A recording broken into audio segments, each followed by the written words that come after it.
Okay, let's talk about something that can be really tough. Helping a parent or a loved one downsize their home. I mean, it is a huge, emotionally charged task, right? You're not just sorting through stuff. You're navigating a whole lifetime of memories. And yeah, it can feel totally overwhelming. But here's the thing, it doesn't have to be. We're going to walk through a guide that'll give you a clear plan and, maybe more importantly, a lot of heart. I mean, this quote just hits the nail on the head, doesn't it? Exhausting and intimidating. That's exactly how it feels. But what if we flip that on its head? What if, instead of seeing this huge chore, you saw it as, I don't know, a chance? A chance to really connect, to hear some amazing stories, and to honor a life that's been so full? It's kind of like finding an opportunity hidden inside a really big challenge.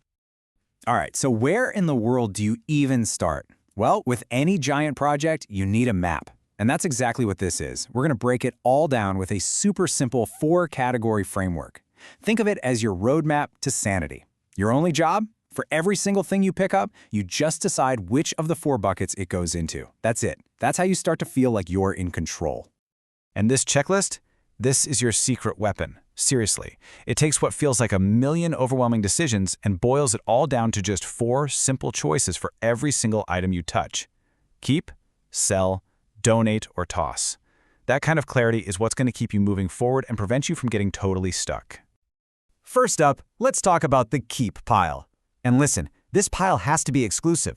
This isn't for the, oh, I might need this someday stuff. Nope. This is for the absolute non-negotiable essentials.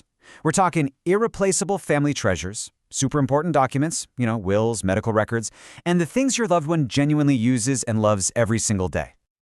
Okay, next is the sell category. This is for all the stuff that's still in great shape, but let's be real, just isn't going to fit in the new, smaller space.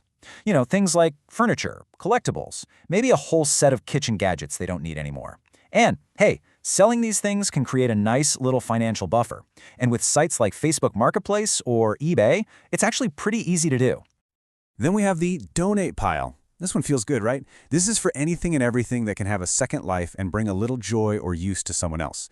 We're talking clothes, linens, home decor, appliances, as long as they're in good shape. It's just a fantastic way to clear out space while doing something positive for the community at places like Goodwill or the Salvation Army. And last but not least, the toss category. Okay, this one can feel a little tough, I get it, but you have to remember, it is 100% okay to let things go. This pile is for anything that's broken, expired, or just totally worn out. Seriously, there is zero need to feel guilty about tossing things that have already served their purpose. Okay, so you've got the framework, you know the 4 buckets, but how you actually do all this, well, that's just as important as what you do. So now let's get into 5 really practical tips that can turn this from a super stressful job into a genuinely meaningful experience. Here's what we're going to cover.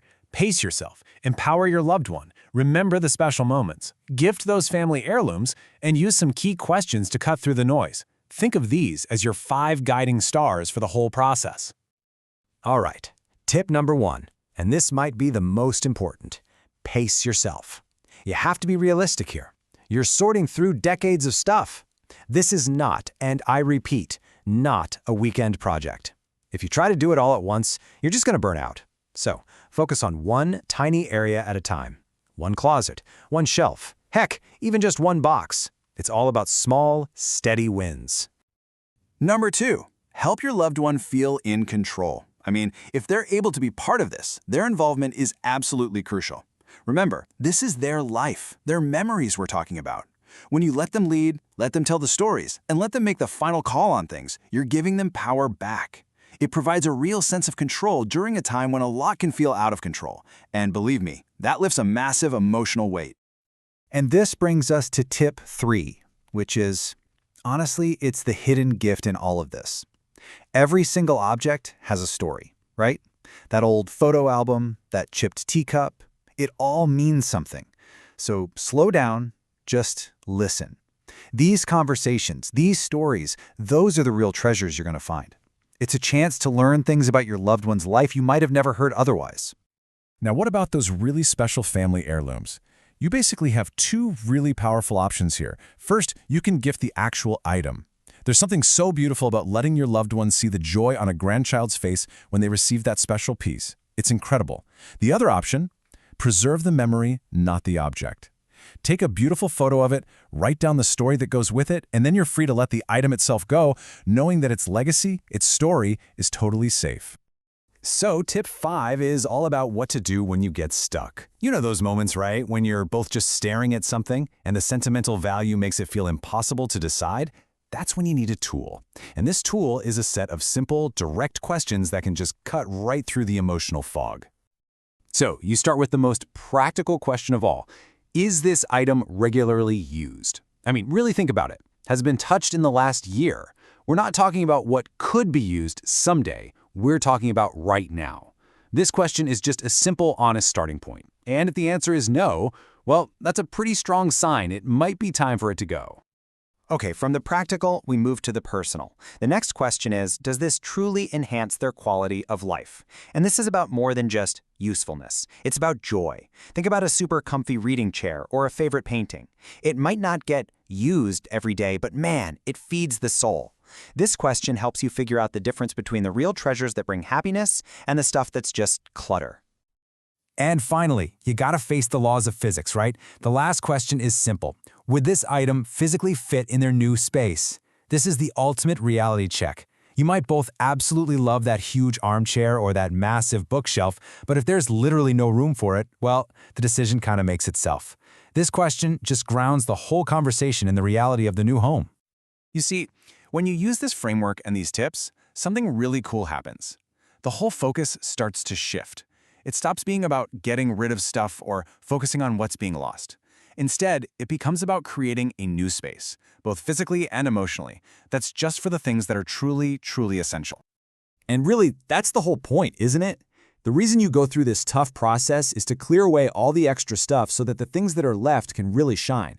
It's all about making sure their new home is filled only with things that bring purpose, meaning, and joy.